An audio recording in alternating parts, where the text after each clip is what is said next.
सीते राम कथा हृदयम। माताश्री, आपकी इस चिंता का क्या कारण है? क्या आज आप मुझे कथा नहीं सुनाएंगी? सुनाती हूँ सीता, सुनाती हूँ। किंतु स्वयंवर में आए हुए सभी राजकुमार उस शिव धनुष को उठाने में असफल हो रहे हैं। मैं इस बारे में सोचकर चिंतित हो रही हूँ। इसका अर्थ है यदि कोई भी राजकुमार शिव धनुष को नहीं उठा पाया तो स्वयंवर असफल हो जाएगा और मेरा विवाह नहीं हो पाएगा, यही चिंता है आपको? नहीं सीता, नहीं। तुम जैसी सर्वगुण संपन्न कन्या को महान पुरुषोत्तम राजकुमार ही आकर शिव धनुष को उठाकर तुम्हें अपना कर ले जाएगा, ये मेरा विश्वास है। माताश्री, क्या पहले ऐसी कोई भी घटना हुई है जिससे किसी राजकुमारी को कोई पुरुषोत्तम नाम मिला हो? कृपया मुझे बताइए। तुम जिस घटना के बारे में पूछ रही हो, ऐसी घटना अगस्त्य मुनि की पत्नी लोपामुद्रा के साथ घटित हुई है। क्या हुआ था माताश्री?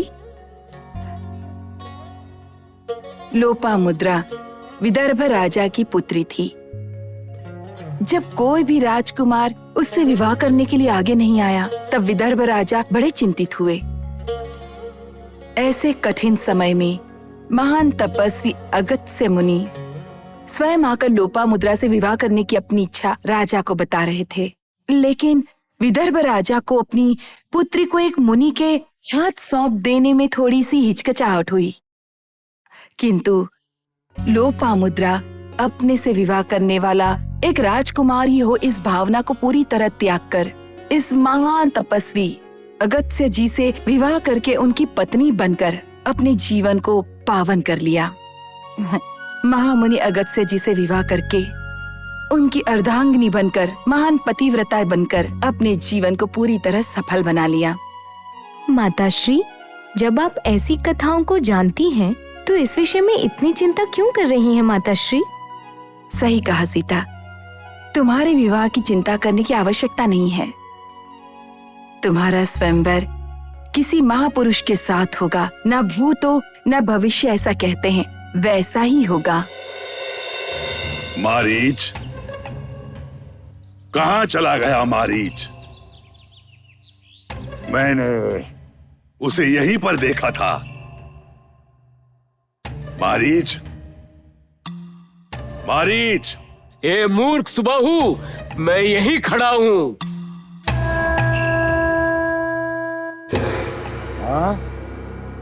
हाँ, मारीच, मायावी रूप में इस कार्य में तुम प्रवीण हो। तुम्हारी इस महान शक्ति को विश्वामित्र के यज्ञ के रक्षण के लिए आए हुए उन बालकों के सामने प्रदर्शित करो। विश्वामित्र के साथ आए हुए दो बालक यज्ञ रक्षण के लिए खड़े हैं। हमें उनका सर्वनाश करना ही होगा, करना ही होगा। उन दोनों बालकों के कारण मेरी माता ताड़का का संहार हुआ है।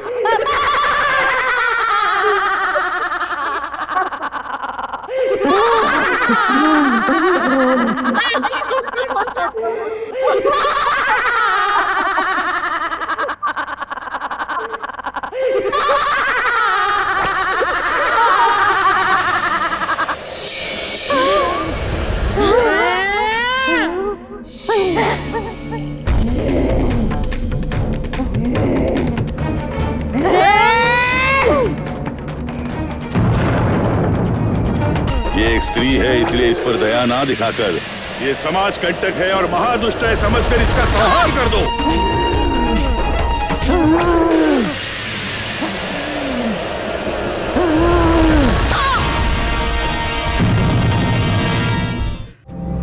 शांत हो जाओ मारीच।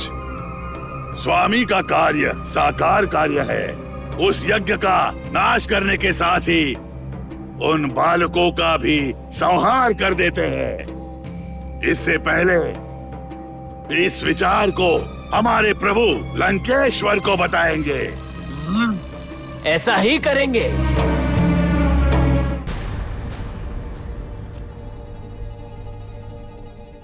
सीते